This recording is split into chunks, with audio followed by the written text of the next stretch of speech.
Our scripture reading this evening is from 1 Timothy chapter 5, verse 14. So I would have younger widows marry, bear children, manage their households, and give the adversary no occasion for slander.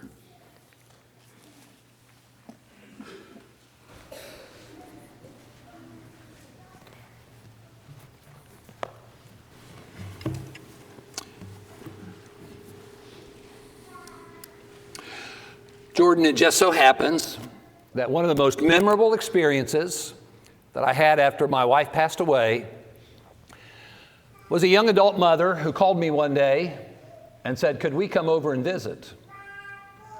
And so she came over with her sister-in-law and the children from those two families. And they sang to me in my home.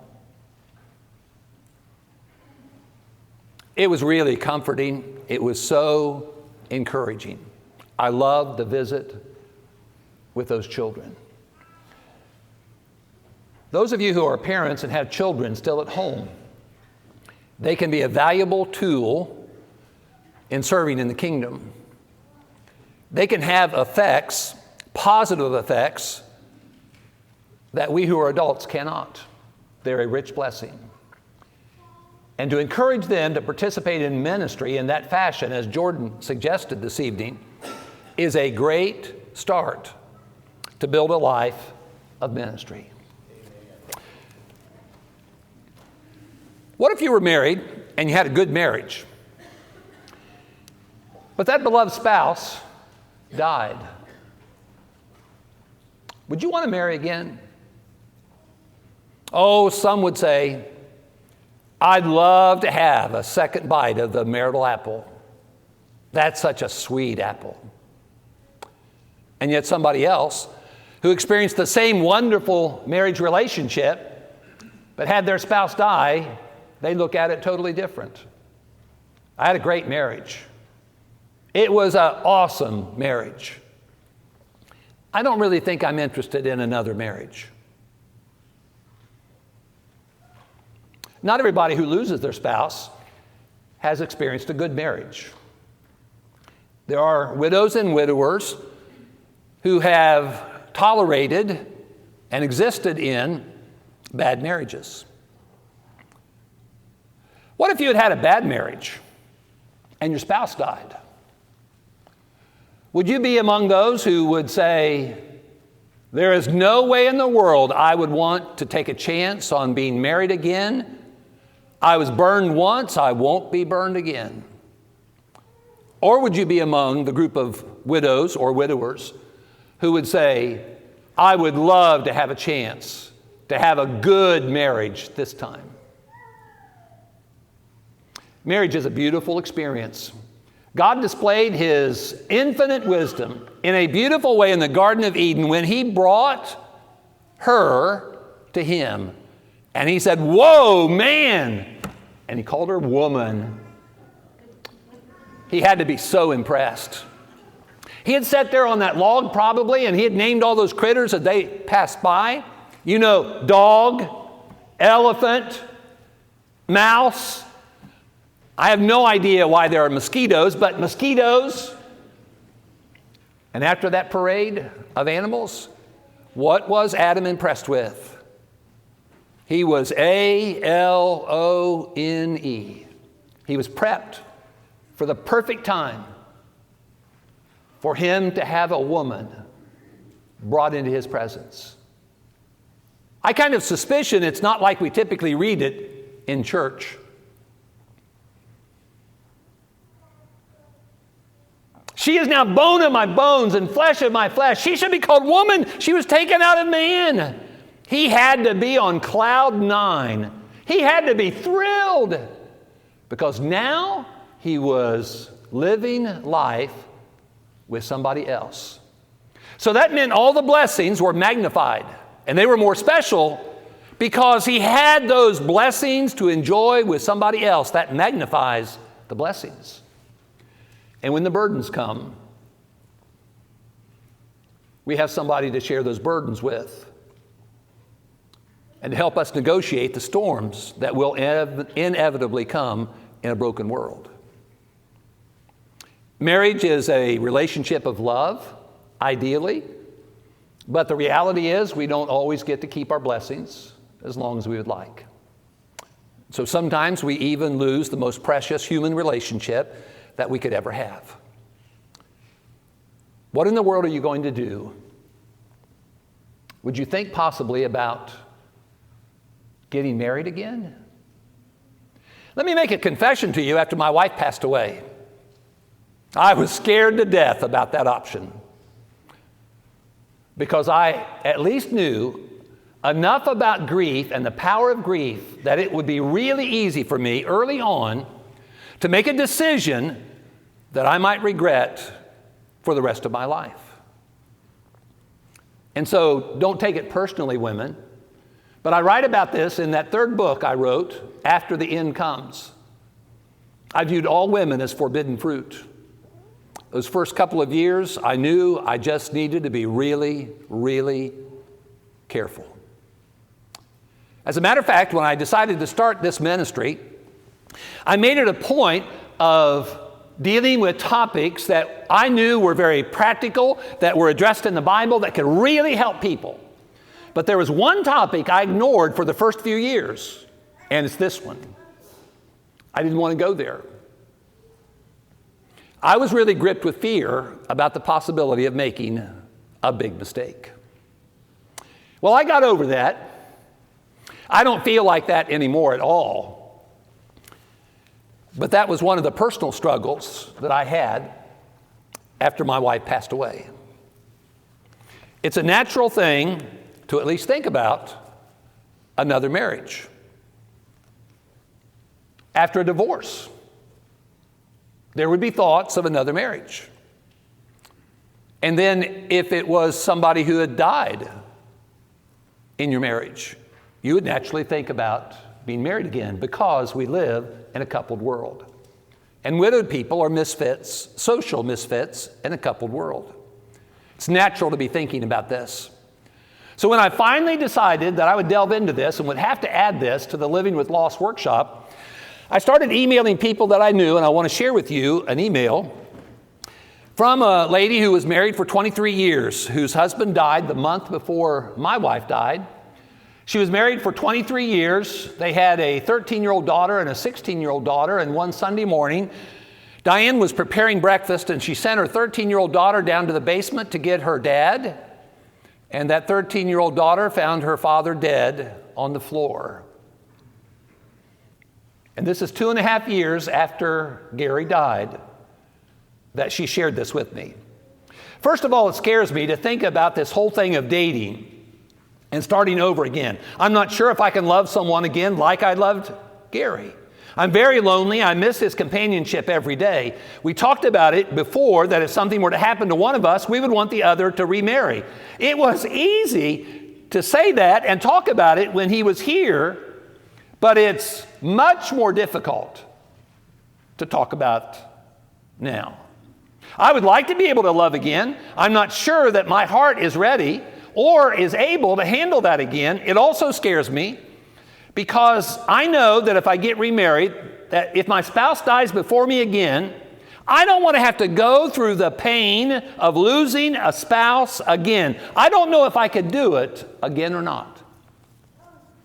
Have you ever thought about what goes through the mind and the heart of widowed people after they've lost their spouse, about male-female relationships?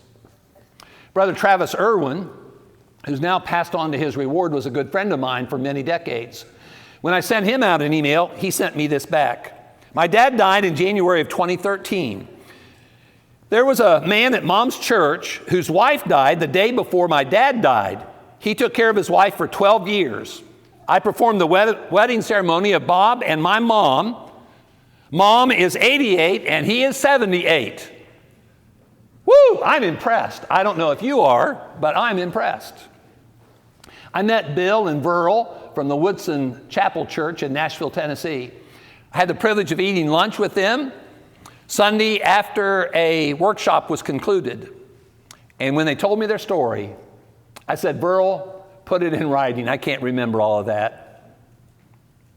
Bill and Burl were happily married. Bill's wife got ovarian cancer and suffered for over a year. Burl's husband had Parkinson's disease for 10 years. Both were faithful caregivers and kept their spouses at home until their death. And they experienced the grieving that goes with losing a spouse. Neither one of them had any thoughts about remarrying. After 14 years of being alone, Bill's son suggested that he ask Burl out on a date. So here the son is the matchmaker in the story. So finally, after Bill thinks about it for a while, he picks up the phone and he calls Burl. He asks her out on a date. Burl accepts, and Bill says, "What am I supposed to do now? I haven't done this in years." They start going out on dates. They really enjoy one another's company. They end up getting married. And here, I just love the way she ends this. She said, "After dating a while and falling in love, we married. Our lives are so much happier now. God's work can be done together." I was in Medina, Ohio, which is just south of Lake Erie up in the Great Lakes. And I met this lady who had a beautiful story. And I said, "Oh, please, please send it to me in writing." And she did. She lost her husband in 2012. She'd been married for 38 and a half years. There was this man at the church in Medina who lost his wife in 2013. He was married for 40 years. Now, what's kind of funny about this story is when they were much younger adults, they worshiped at the same church in another state. Now, of course, she was the one that remembered this, and he was clueless about that history. Well, she said we met following Wednesday after Bible study for coffee at McDonald's. She said, "I was so nervous, I was shaking." Now, why would a mature woman with nearly 40 years of marital experience and being a member of the church for decades, why in the world would she be nervous sitting in a McDonald's across the table from a brother in the Lord? She had never experienced this before. Have you ever thought about the experiences of a person who's been widowed in a coupled world where there's male and female interaction? Well, he needed to go to Arkansas to visit with family. While he was in Arkansas visiting with family, she gets diagnosed with cancer. She knows what's going to happen. She's going to lose him. There's no hope for the relationship. After he'd been gone for quite a while, he comes back and he finds out that she's been diagnosed with cancer. During the course of the treatments, she loses all of her hair, she pukes her guts out, and that brother in the Lord was with her every step of the way. And they got married. I love how she concludes this email. "I never thought I could love someone else, and neither did he." There are some great remarriages after horrific loss. Now, you probably know where I'm going now. We're going to flip the coin. John and Effie both lost their spouses. They ended up getting married, both of them Christians. After they got married, Effie finds out that he's a control freak, to the point that he would even control the TV shows that she watched. And that pretty much drove her nuts. But she made an until death do us part commitment. And she's struggling with it now. Well, it wasn't much longer after that. She gets diagnosed with dementia. And John says to a common friend of ours, "You know what, Sandy? When I got married, I did not get married to take care of a wife. I got married for someone to take care of me."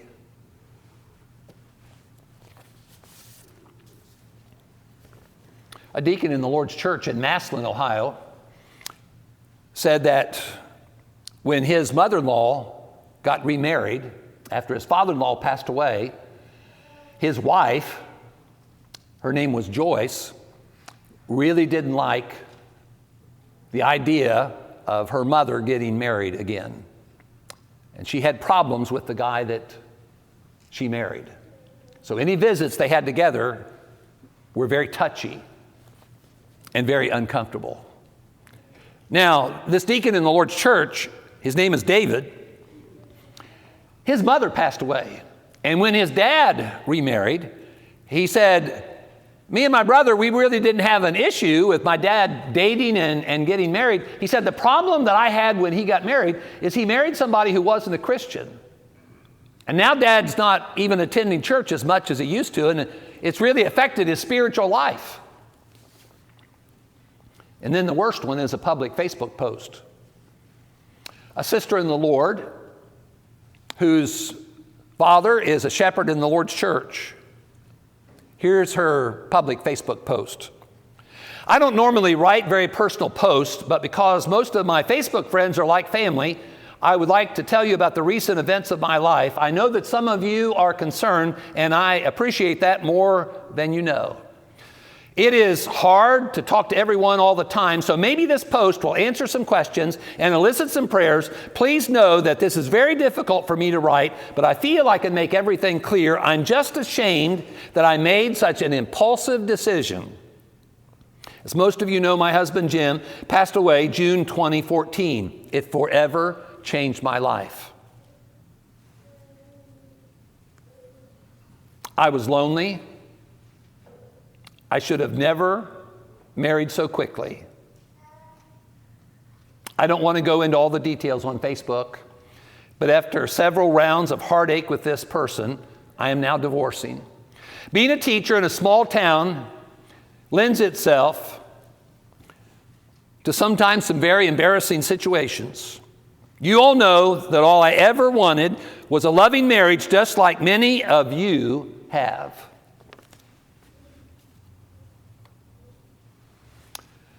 It can be a great thing. And I know of cases, and I'm sure you do, of folks remarrying. But in many respects, it's just like first marriages. Some of them do not work out very well. But there is a special sensitivity in regard to the issue of when a person who has lost their spouse by death, there's a special complication involved in that life after loss, and it's grief. And sometimes what we do when we're struggling in life is we self-medicate. And there are times that sometimes people, when they've lost their mate, self-medicate, thinking that if they get married again, they will be happy again. Because they were happy when they were married the first time, so if I get to be a wife or a husband again, then I'll be happy again. No, not necessarily.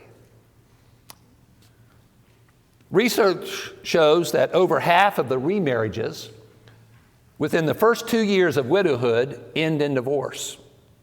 U.S. Census Bureau.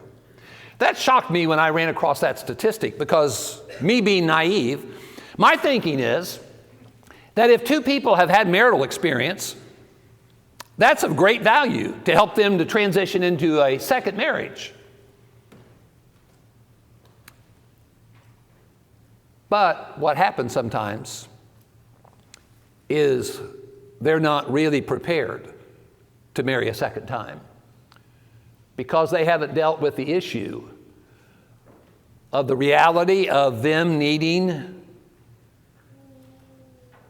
to find rightness in their life with their loss. The Bible definitely gives a person the right to remarry after they've lost their mate. If that mate dies, there's liberty. Romans 7 talks about released or free. And you're just as much in the right marrying again as when you married the very first time. But there's this phrase at the end of that verse, only in the Lord. Now, some people, when they see that phrase, think it always refers to the person being in the Lord, a Christian. But there is another way of looking at that phrase. Let me read to you a section out of the Denton, Texas Lectures, 1982, James Meadows, as he writes about this subject. The phrase in the Lord is adverbial and indicates the sphere in which the action is done. In other words, it's not modifying the person that's being married, but it's actually modifying the action, the marrying process. Paul's language would indicate that widows are free to marry anyone they choose, whether Christian or not, so long as they do not violate the teachings of Christ about marriage. Phillips' translation of this verse reads, "A woman is bound to her husband while he is alive, but if he dies, she is free to remarry whom she likes, but let her be guided by the Lord." The reality is, and this is a harsh truth in our very liberal culture, not everyone has a right to be married to just anyone. Remember why John the Baptizer got his head chopped off? He had the gall, he had the guts to tell Herod, it is not lawful for you to have your brother's wife. And you know that discussion at the well with Jesus? Go back and get your husband. She had 5 husbands in her life history, and Jesus said, the one that you have is not your husband. Sometimes people can, in their perspective, maybe even in the laws of their culture, think they have a spouse, when in reality, they don't. Which does it mean? Does it mean you have to marry a Christian? Or you need to honor the will of the Lord regarding who is eligible to be married? I wouldn't stake my soul's welfare on either position. As a matter of fact, what I think is the wise thing to do is honor both. Marry somebody who's a Christian and make sure that they have a right to be married to you and you have a right to be married again. It can be a very complicated thing, this marrying again, especially after the loss of marriage by divorce or the loss of marriage by death. There is a mourning process. There is a grief journey that we need to experience for us to get to a better place, to be healed adequately so that we're a good prospect to be married to, and that person that we're marrying is a good prospect to be married to. I like Randy Pope's book. I love the title of the book, Finding Your $1 Million Mate. Now that's not find the woman or man who has $1 million. Okay, he's talking about finding the very best person you possibly could. And it's a brief book. It's a very good book. It's a very practical read. I would encourage you, if you have children who are trending in that direction because of their age, they're in that phase of life, it'd be a good book to read. I'll tell you another good book to read is Gary Chapman's book. And I'm not talking about the 5 love languages. That's a great book. But here all this time that I have read about Gary Chapman, I always thought they had the ideal marriage. And then that perception got blown up in a bookstore in Murfreesboro, Tennessee. When I see this book, recently written by Gary Chapman, and here's the title, Things I Wish I Knew Before We Got Married. And in that book, he talks about the rough road that they hoed when they were struggling early on in their marriage. I love the best chapter in that book. Now remember the title of the book, Things I Wish I'd Known Before We Got Married. Chapter 6, that toilets are not self-cleaning. It's the chapter about household chores and expectations about household chores. In other words, we need to be prepping ourselves to be the kind of person that would be good to be married to, and we need to be finding a person who would be good for us to marry. But sometimes we think that we're going to become a better person because we get married. As if a relationship with another human being is going to make us a better person. When the reality is, whatever brokenness we have in our life, when we marry that other person, we're bringing that brokenness into the relationship, and we should not expect that relationship to heal our brokenness. That's putting way too much weight on that relationship. Therefore, I desire that younger women marry, bear children, manage the house. By the way, fellas, underline that phrase, manage the house. You may be the head of the house, but right there is the identification for the manager of the household. If she wants some crazy colored room, make a visit to Home Depot and get that color. Not only is it permitted, but for younger widows, the Bible even encourages it. Philippians chapter 4, beginning at verse 11, is a familiar passage. I have often been asked, and I don't know why in the world people would do this and put me on the spot. Well, if it's true that you have to mourn that previous relationship and be in a better place to marry again and have a higher rate of success in that marriage, then how long do I have to wait? I know what they're wanting a number. They're wanting how many months, or maybe at worst, how many years? I don't know. I can't answer that question.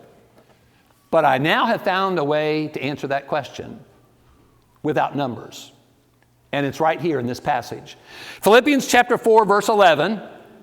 Not that I speak in regard to need, for I have learned in whatever state I am to be content. I know how to be abased. I know how to abound everywhere. And in all things, I have learned both to be full and to be hungry, both to abound and to suffer need. I can do all things through Christ who strengthens me.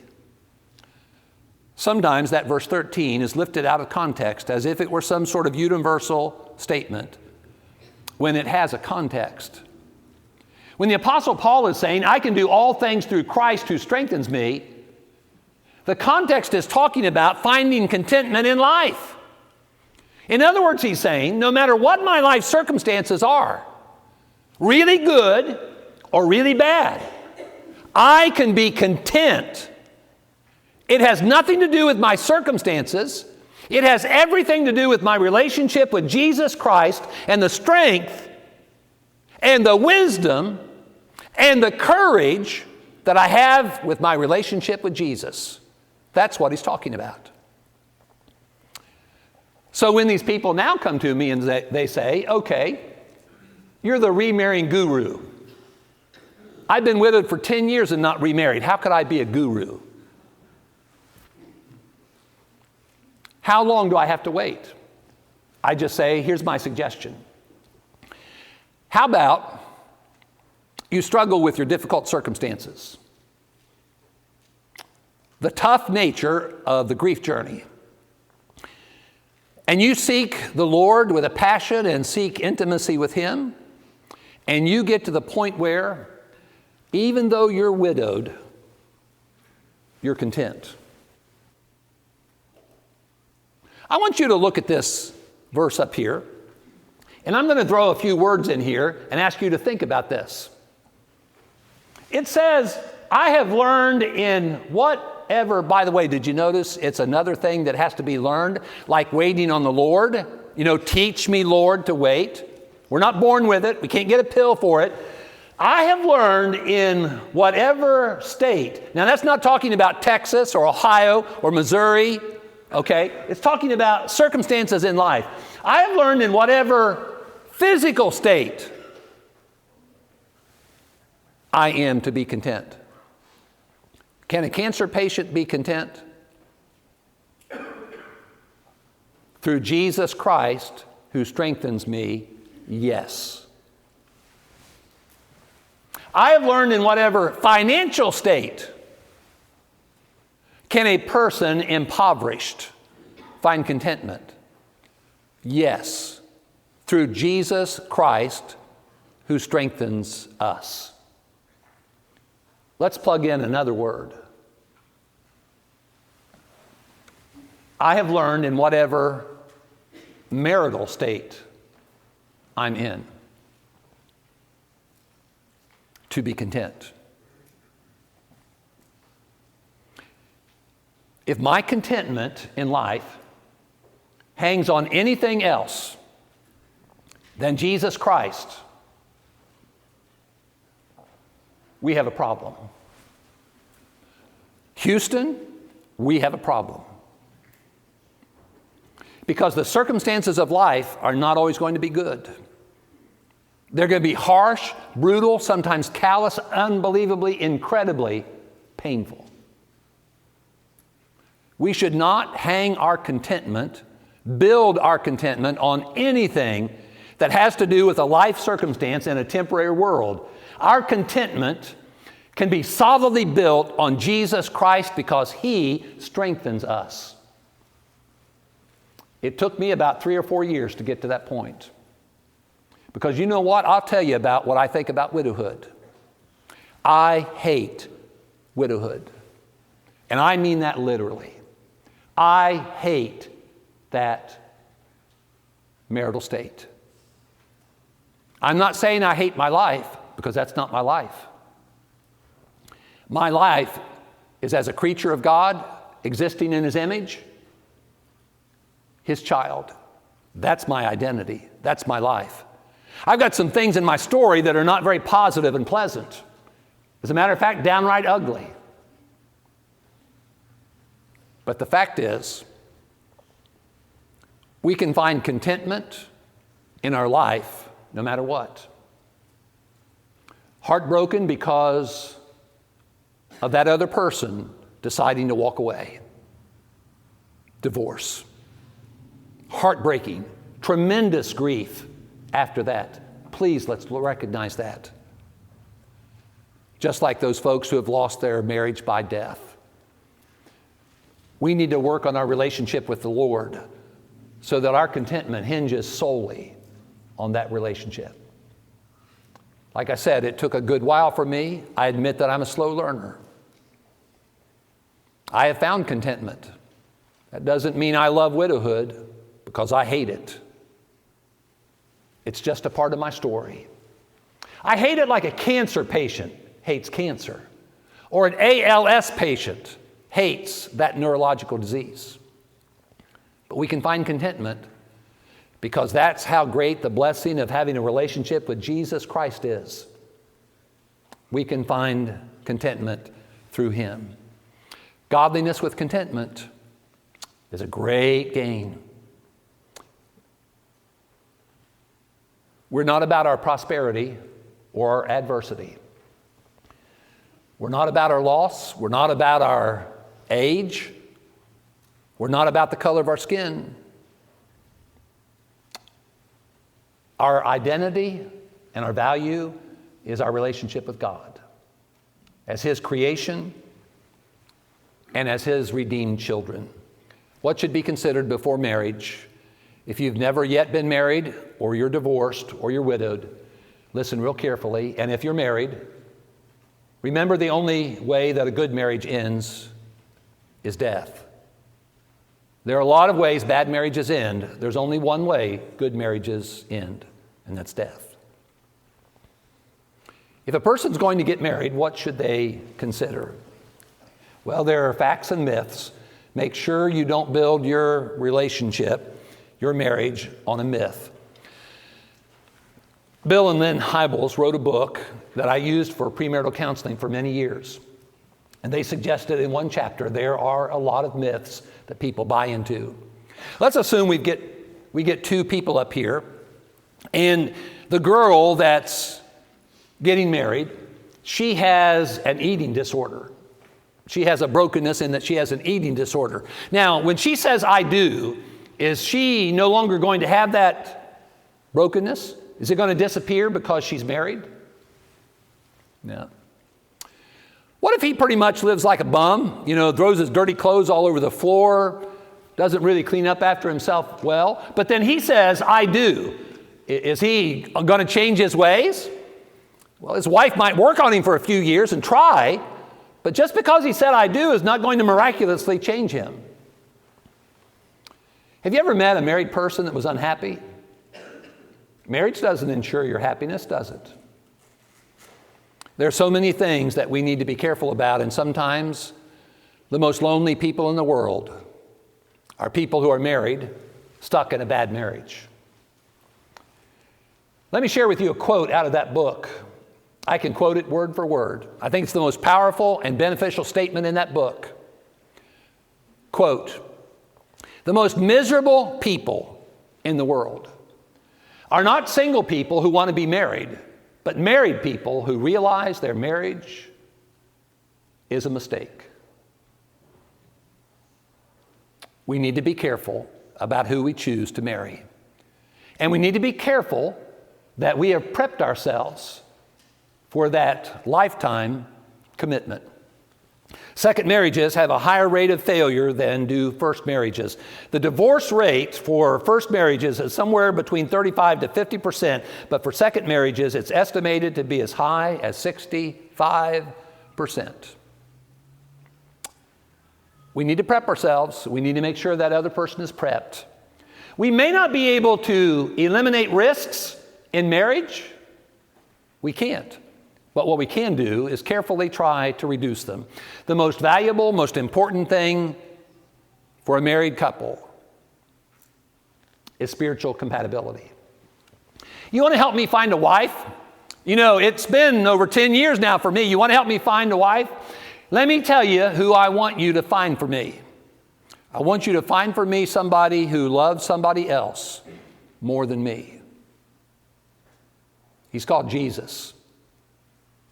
Somebody who loves the Lord with all of our heart, with all of our soul, all of our mind, and all of our strength. Because that's the only kind of person I ever want to strive to be myself. I'm not talking here about two people going to the same church. I'm not talking about two people who both have a baptismal certificate. I'm talking about two people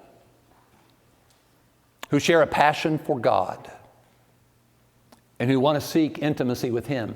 When you have two people like that, no matter what the age difference is, no matter what socioeconomic differences there might be, no matter how many struggles they might deal with, they have the best quality to help them navigate every storm in their marital life, and they will experience storm. You know, H. Norman Wright, a counselor, faith-based fella who wrote a lot of books, produced a lot of videos, he made this observation. He said, marriage is a call to suffer. Oh man, when I read that, I thought, woo, that's harsh. Now, what he was trying to point out in that particular paragraph is that, look, it's not going to be peaches and cream all the time. There are going to be stresses and troubles and friction. It's going to happen in a broken world with human beings. We need to realize that spiritual compatibility gives that couple the foundation upon which to build a great relationship and a blueprint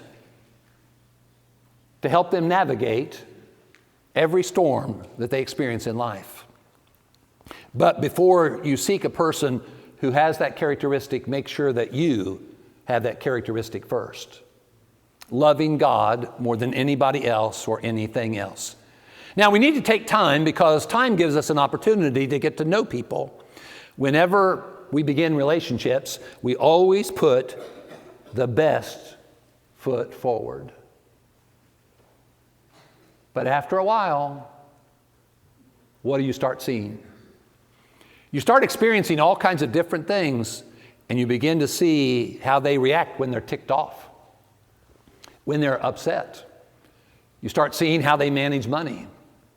You start seeing how they handle tension in human relationships. Time is the acid test of a relationship. So valuable, so important. We need to give ourselves time. How much time? I don't know. That's up to you. But that's the way we get to know people. If you were not at the workshop yesterday, I can give you an explanation about what life is in 3 words. It's people, relationships, and experiences. That's life. And having experiences with people over time gives you insight into who that person really is. Family blending is involved. That person that you might help me find is going to have to pass 11 tests. Now, it's pass-fail. It's not like she has to get 90%, okay? But I have 3 daughters. I have 3 sons-in-law. I have 5 grandchildren.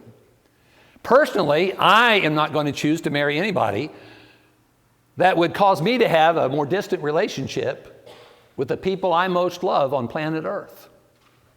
Now, I will admit to you, there are some widows and widowers who don't feel that way. I've heard of people who are widowed who say, my children don't have a say in this. This is my life, and I'm going to do what I want to do. Every time I hear a widowed person say that, I think, what if your kids felt that way when they were choosing to marry? I don't know, maybe your kids were that way, and that's the way you're responding to the way they were and how you experienced that with them. There needs to be time for family blending and their expectations. Do you know what my wife had the goal to do after we got married? We got hitched in New Philadelphia, Ohio, and about 4 o'clock in the afternoon, we started heading south to go to Henderson, Tennessee, where I was going to enter my sophomore year at Freed-Hardeman. And we lived in a little trailer, $75 a month in Henderson, Tennessee. And early on, she got out a can of Campbell's pork and beans. And she opened that can, and she poured the contents into a bowl. I was aghast. My mother would have never done that. She heated the pork and beans before she put them in the bowl. See, my expectation was based on my experience. And especially, think about, how does a boy learn to be a husband? How does a girl learn to be a wife? Observing their parents. And then if you have a marriage in your history, you're going to have some expectations because you've had some experience in another marriage. But this is going to be a totally different marriage. It's not going to be the same marriage because you're not the same person because you've suffered loss and you're not marrying the person that you used to be married to. We need to talk about the expectations, their health and sexual issues. Let me tell you about a very romantic couple of dates that we're going to have with this woman. We're going to go to a Walmart. We're going to get a Zebco rod and reel and some tackle. And we're going to wrap it up in real nice gift wrap. And we're going to go to my doctor. And we're going to give him that as a gift because we're going to sit and listen to him telling us about my health. See how romantic this is? And then we'll go and get some candy and flowers, and we'll go to her doctor. And we'll give that candy and flowers to her doctor, and we'll ask her doctor to tell us about her health. Do you ever think somebody has gotten married to somebody and they didn't know about the health of that person, the health history of that person? If you've never met anybody like that, give me your number. I'll get you in contact with a few. It happens. Transparency creates intimacy. If we want intimacy in relationships, we need to be transparent. Before we get married, either a first time or a second time or a third time, we need to be transparent going into it. One of the great hurdles that have to be overcome is dealing with the complication of finances. Will one of the two people lose their Social Security if they were drawing Social Security because their spouse passed? And what about the plans in regard to when one of the two dies in that second marriage? Let's assume this woman that you find for me is a millionaire. Really, that's kind of a low bar nowadays. But anyway, let's assume that this woman you find for me is a millionaire. Now, I'm going to throw into the mix that she has 4 boys. That's not a necessity, but for the sake of illustration. Okay, she's a millionaire and she has 3 boys. We get married and she dies first. Are her 3 boys going to have to give half of their 1/3 to my daughters? Let's say we get married and I die first. I've been a preacher all my life and I leave behind $1.50. Are my daughters going to have to give her boys each a quarter? This is one of the most difficult hurdles to get over. And to get married without thinking about this and working with this with financial planners or lawyers can be prepping yourself for tremendous marital and family tension. And I can't believe the word prenup is up there. I feel a little bit almost guilty putting that up there. I have said for years since we came up with that cockamamie notion that this is programming marriages for failure. But when you have some greedy adult children who are concerned about their inheritance, which is not really their inheritance until their parent dies, maybe to cool their jets, you might think about a prenuptial agreement to make them a little bit more accepting in regard to another marriage. Where are we going to live? Are we going to both sell and buy another house? Are we going to keep both houses? What are we going to do about that? The time to talk about that and work all of that out is before we get married. The whole point of what I'm suggesting is all human relationships are a risk. Have you ever thought about when you became a Christian, the risk that was involved in that? Because you're born into a family of God with a lot of broken people. Jesus even talked about if your brother sins against you. See, even we Christians, we can sin against one another. Human relationships, there's risk factors. But we embrace the relationships because of the potential reward.